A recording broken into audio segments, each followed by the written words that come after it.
And also welcome Pia Messel from Danske Bank, Kirsten Brostøl, former Minister for Environment, and Sofie Blackstad, CEO from Hive Online.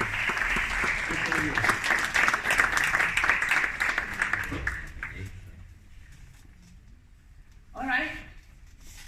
So now it's time to do a bit of matchmaking. We're going to try to matchmake the fintechs and financial sector with the UN Sustainable Development Goals.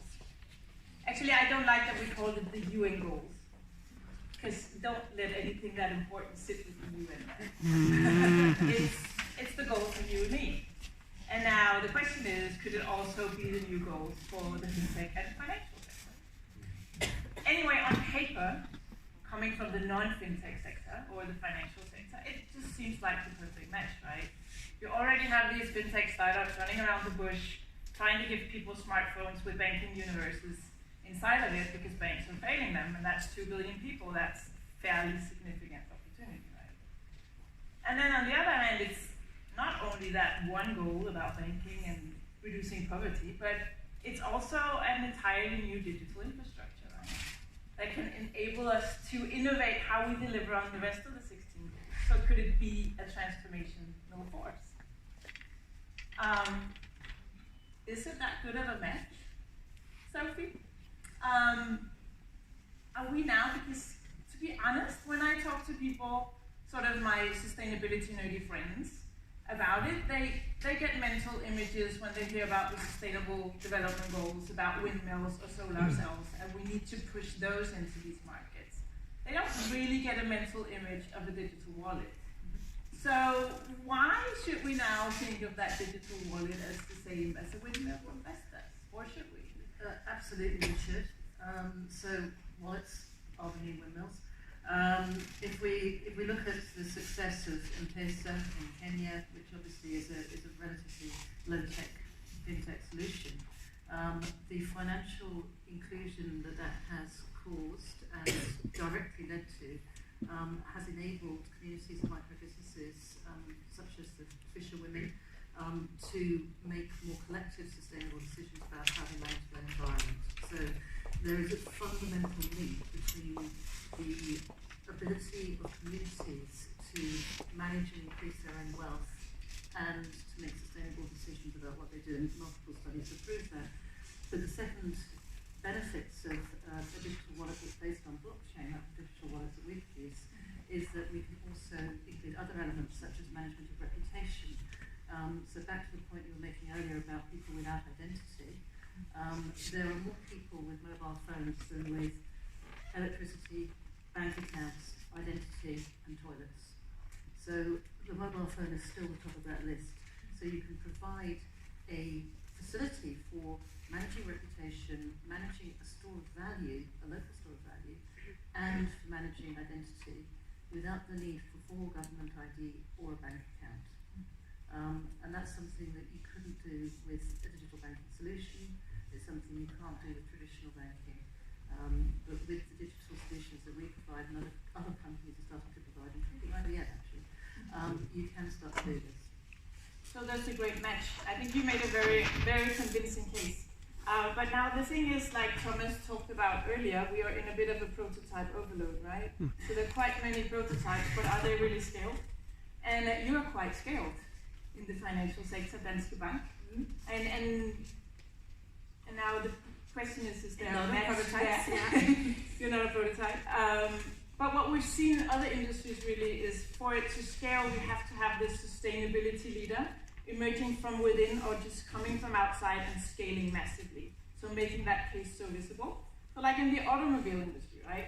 We had Tesla suddenly saying, no, it's not about offering smooth rides. Of course it is, and really cool cars, but it's about transitioning the world into clean energy, right?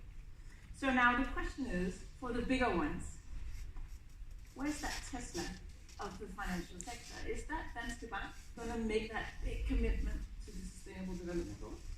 I hope so. I mean, we're trying. I've been trying for many years, even though a lot of it hasn't sort of surfaced yet. I think if you ask all the big Nordic banks, they would like to be the Tesla when it comes to sustainability in the financial industry. I think historically, the banks have been struggling with sort of shifting between the reactive and the proactive part, because obviously with all our lending portfolios and our investment universe, there's a lot of work to go there.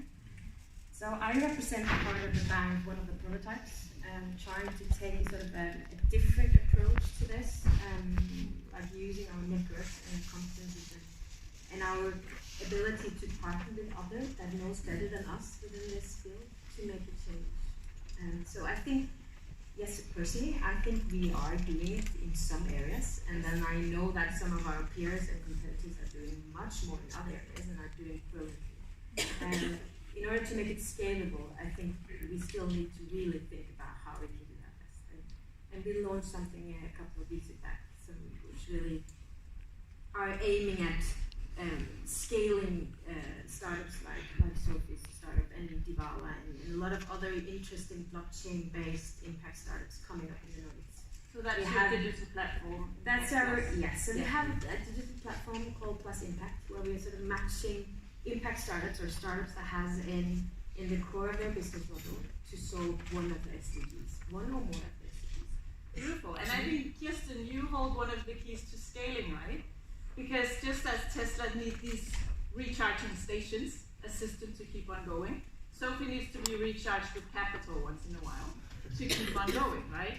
And just in this neighboring house in the UN city 2 weeks ago, we were actually the first nation ever to have a state-backed SDG fund, and it's really big. It's $1 billion US dollars that's going to be invested in developing markets in the goals. And it's going to leverage much more funding than that. It's a public-private collaboration. And we should be really proud of that. It was our Prime Minister launching that.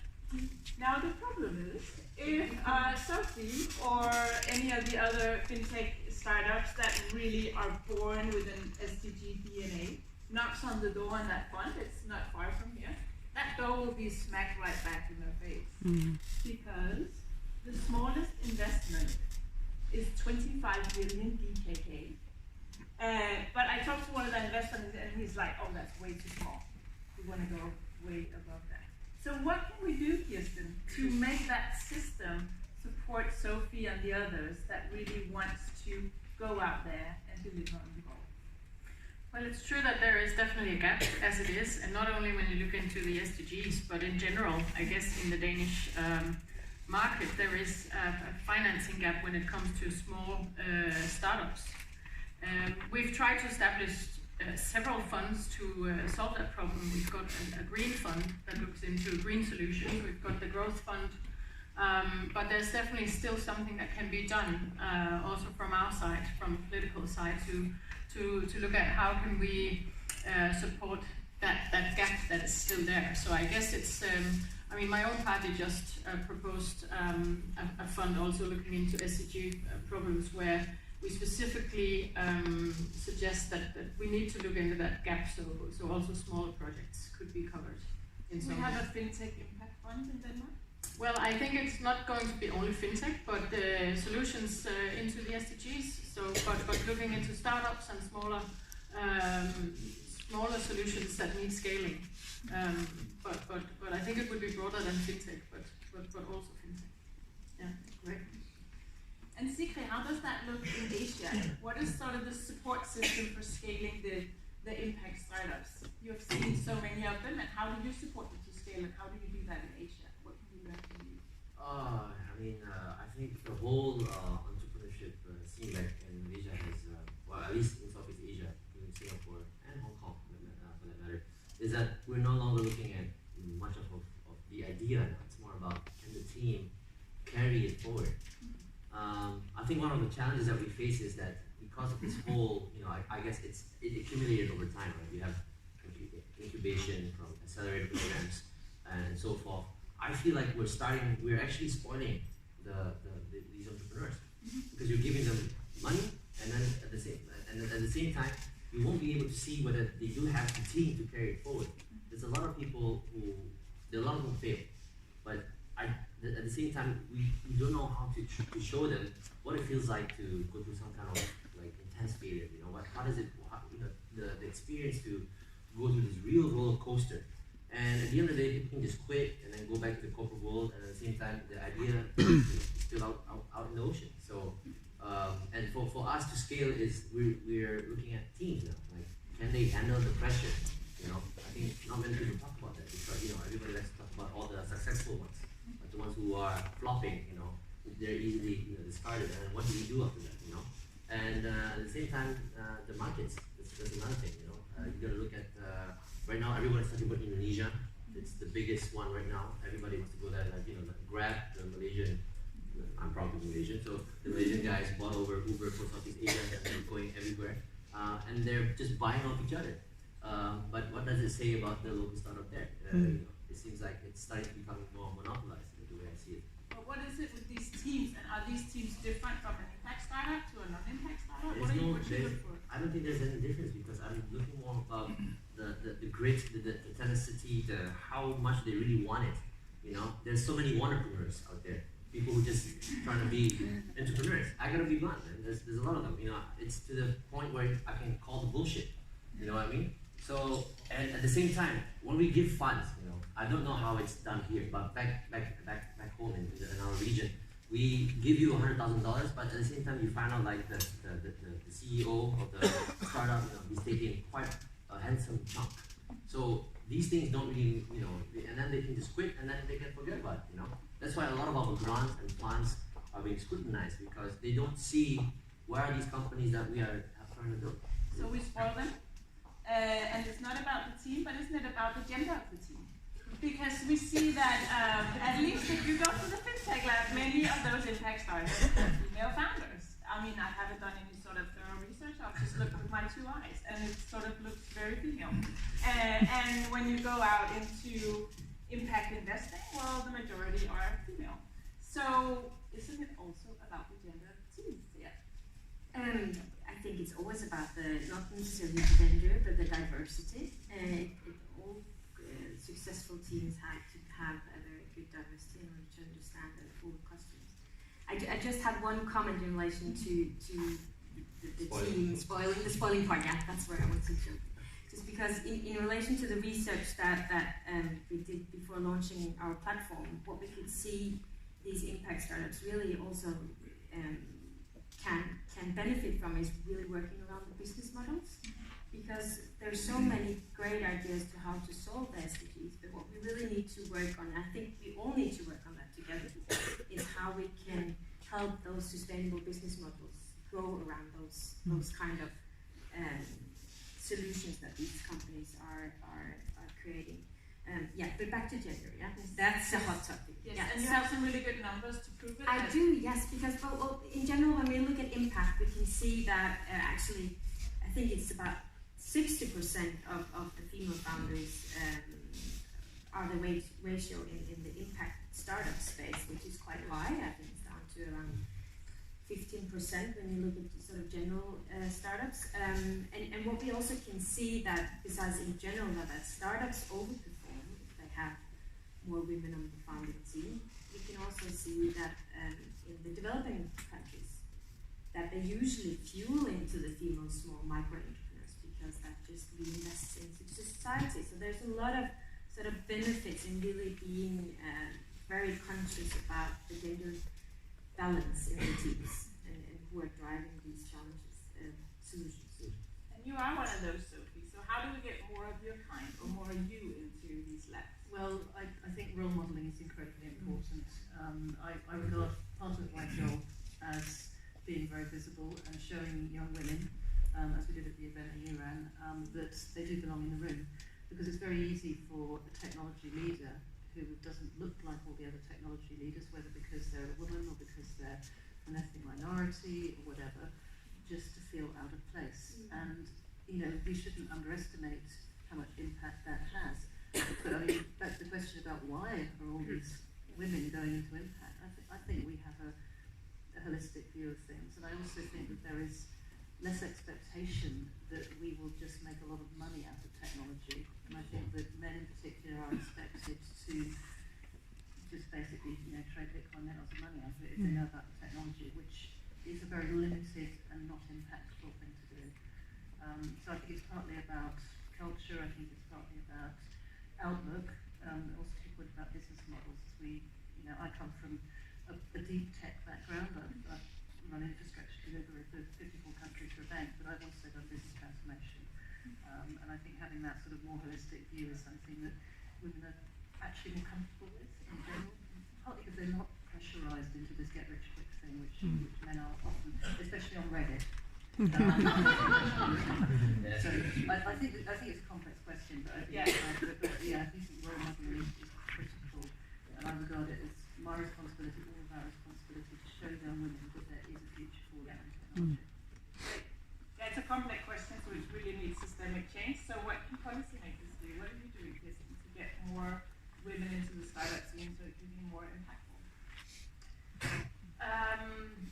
Well, that's not specifically what I'm doing. I'm working with the SDGs, so if I could just turn the conversation towards the SDGs, I would be happy. I think Sophie is completely right that there is a more holistic approach, and that's exactly what we need to solve the SDGs, because when I talk to companies and businesses about it, what I experience right now is that there is a lot of hype around it, and a lot of people who would like to say that they're doing a lot.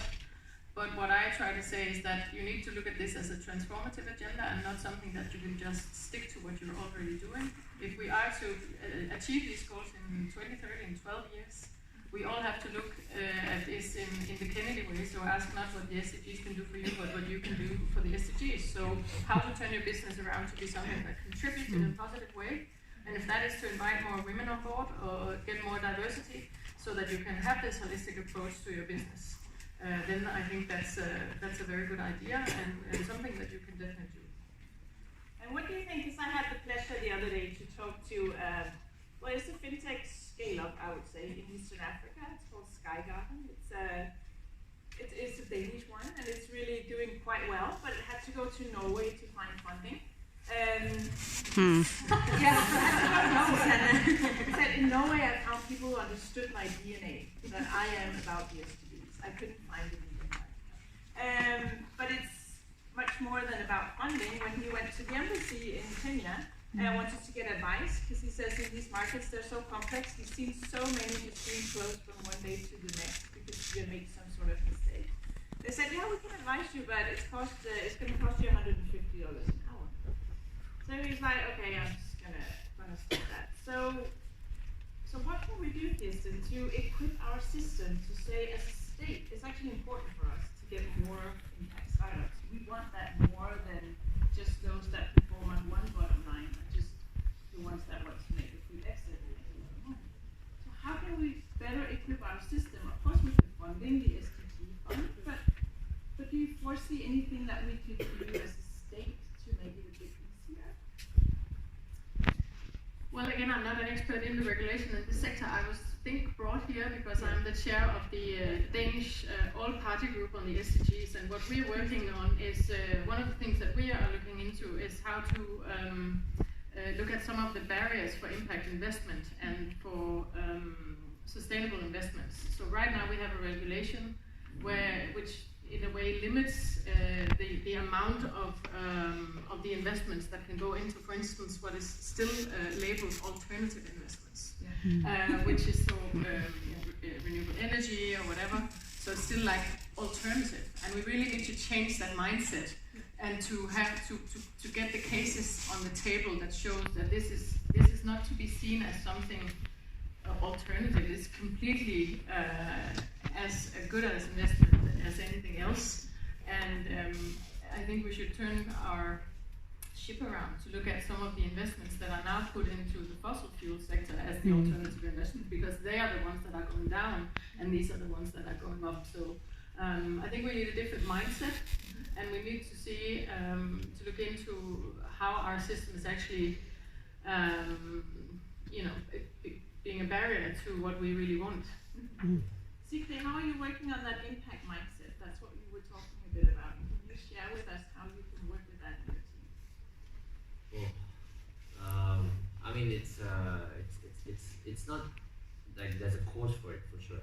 It's a matter of going after wave after wave of from not just nodes, but like even using your own money, to make sure that the project goes through. we're not as blessed as the opportunities that we have in this part of continent, with all these possibilities of either trying to invest in or not. But a lot of us are just so attached with, not emotionally, but from a practical point of view, on we must help these guys because X, Y, and Z helps the economy thrive. It's as simple as that, especially from countries that are still enjoying their independence. If you really think of it, Southeast Asia is still quite new. It's barely 60, 70 years.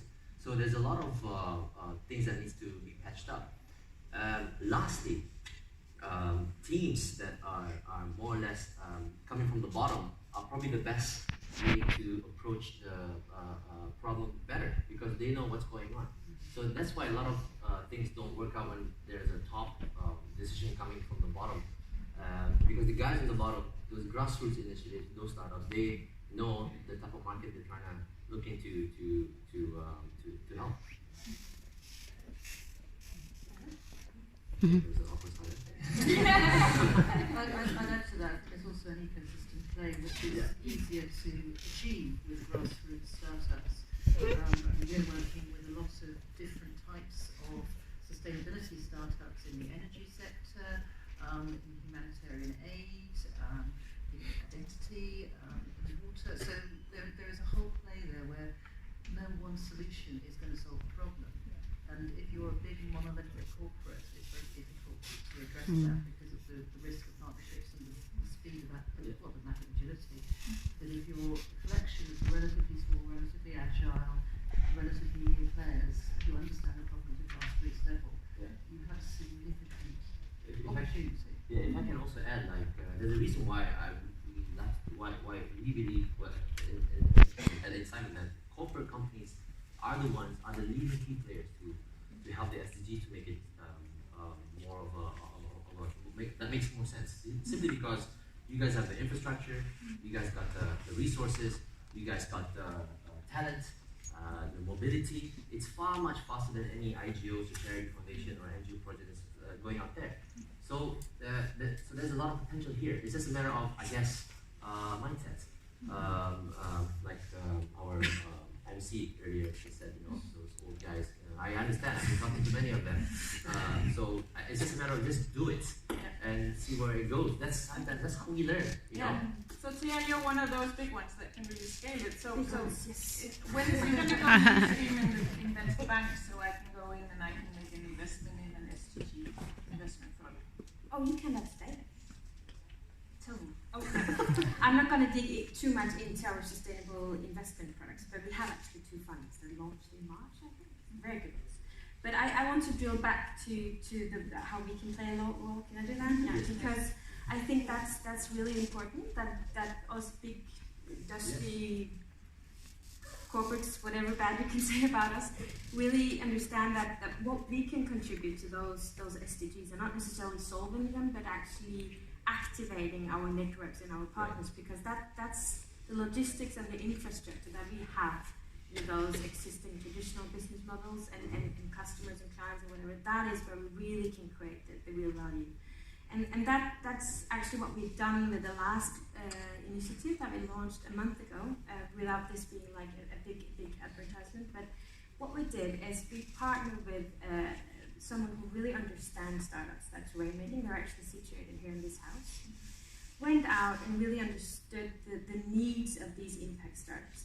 Because if we are to solve these SDGs, we really need to get those small, scalable startups, innovative business models to really scale their businesses so they can scale their impact. So that's sort of our way of trying to, how can we use our competences, our network, to make sort of a scalable product that is creating impact. In this case, it's impact startups and their success that then will create another, create great impact on the world, basically. So that's what we have done, and that's one way of doing it. And then there's a lot of other arenas and things that banks particularly can do. But I really believe thinking about partnerships, combining different kinds of resources, and that is how we solve the SDGs. Yeah. And Sophie, for you also, if you go out and talk to people about Denmark as an emerging fintech impact nation, they'll be like, what? Denmark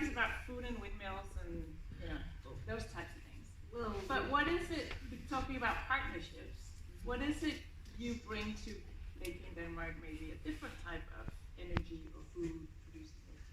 Well, I would say that a lot of the impact partners that we have are Danish companies. I mean, there is a lot of innovation going on in this space, not necessarily in the fintech space, but I know of several fintech startups in Denmark who are in this space, and I know of a lot of other companies in the energy space and other areas that are also in this space. So I would say that Denmark may not be known for this yet, but I think it's because of a number of factors, because of the open society, the inclusivity, and highly digitalised population we've heard about previously. Denmark is attracting a lot of people like me to become a key player in this space. And when we look at partnerships, we're working in the Danish market and we're working in sub-Saharan Africa. And there's a strong tie there. There are exports. There's all sorts of trade things that we can do. So I think you're right. It's not known yet, but I think it will become much more known. Okay. Great. And just a follow-up last question for you. In the parliament, you work a lot with also reporting and seeing where is Denmark, how are we progressing, and every year the finance ministry comes with a report. And there's always room for improvement, of course. And I think one of the places where Denmark has some problems, where we could need innovation, is in sustainable consumption. So could we now use the fintech space to help us there? Sophie, could we, and Kirsten, could we, for instance, program our children's money only to be spent on sustainable products? Or how far could we take this? And so if politicians are failing sustainability, could fintech take over? Or I think that's for Sophie. Yeah, okay. Well, I would say, first of all, yes, you can program money to behave in lots of different ways, and that's one of the advantages of cryptocurrency. Whether you want to is another question, and the central bank here is not that keen. Not yet. That is something that we are doing. We're using behaviour and asset-backed currencies for some of our impact products because it enables you to keep money within communities, and it enables you to grow wealth where you want to grow that wealth rather than having it leach out, which is typical. I think that there is a strong case for gamification, encouraging sustainable behaviours. We've seen with Ant Forest, they have more customers than any American bank or global bank. And that's just gamifying carbon trading effectively. And it's having enormous uptake. So I think we can do things like that, yeah. So Kirsten. Yeah, I guess you would have to program human beings to behave differently. If I'm to follow your logic, and I'm not sure that that's what we want to do. I would like this to be a conversation about next generations and a generational contract that we do, with each other as human beings. And if technology can help us, I'm not a fintech expert, but then I would welcome that. But this is about us as human beings having this contract with each other through the SDGs, that this is where we want to go. This is the future of humanity that we are holding in our hands here. And that this is a tool, as well as a lot of other things that we need to use in order to get there in only 12 years. So I would like to see that as a tool in the toolbox of many different things that we need to do to change behavior, because that's basically where it ends and begins. Thanks a lot, and thanks for circling us back to the beginning about a tool in the toolbox. It is for sure a new tool in the toolbox. And just remember, there's no competition in saving the world. We need a lot of money, and we need a lot of innovation, so there's definitely space for all of us. So thank you. I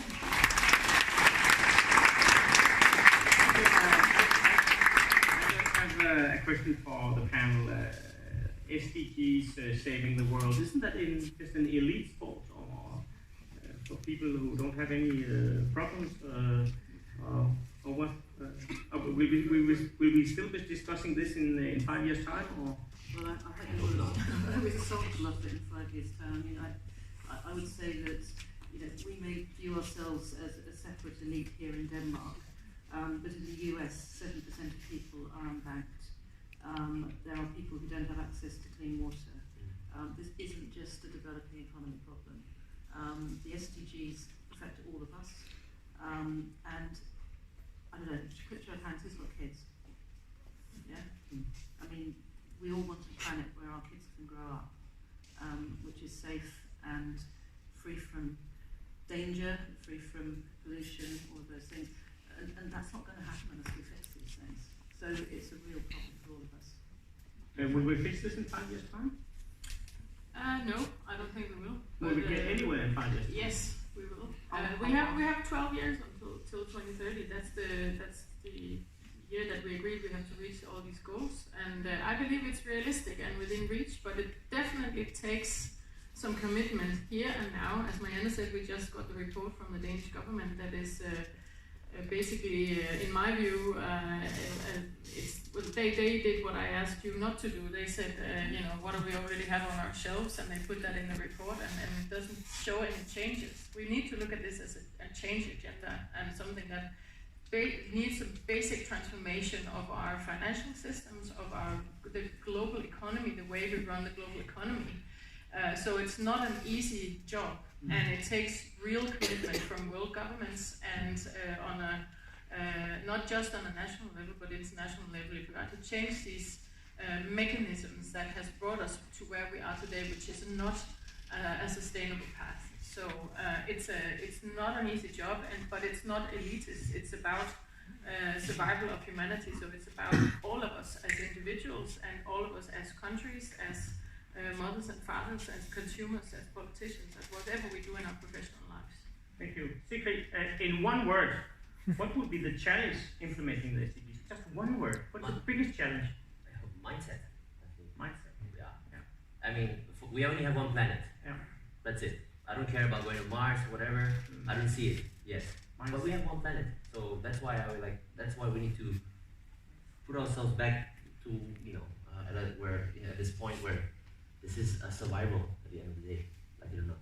Yeah. Can I come with a word? Yeah. I think it's money. It's money? You come from that bank as well. Yeah, I know that's a cliche. It came out a little bit bad now. So, but I think it's money. I think in not so long time we will probably see the first impact unicorn. And there are. Will that be Danske Bank? No, in my dreams. Oh, sorry for that. No, but that would be amazing. Maybe our project on the side. No, but I think for those investors who have started now to invest in impact and can see that can generate a quite good return, you don't want to go back to conventional and non-alternative investments. If you can do good investments and doing good, you don't want to go the other thing. And I think that development is going much faster than we actually think, hopefully. So hopefully in 1.5 years from now, we're talking about investment as impact investments and not necessarily as a niche investment. And that's the solution, I think. Thank you. Marianne, were you happy with this panel and how they interacted? We got goal number 5 perfectly checked. That's gender equality. So, but were you happy with the panel? I'm quite happy. Yeah,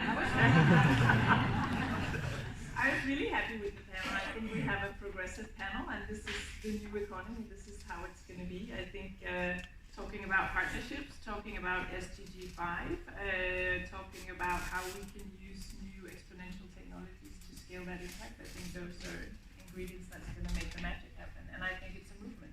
Just look out the window into the globe. It's not an elite talking to each other. It's a movement of people just getting their hands dirty, wanting to save the world. Please give the panel a hand. Thank you.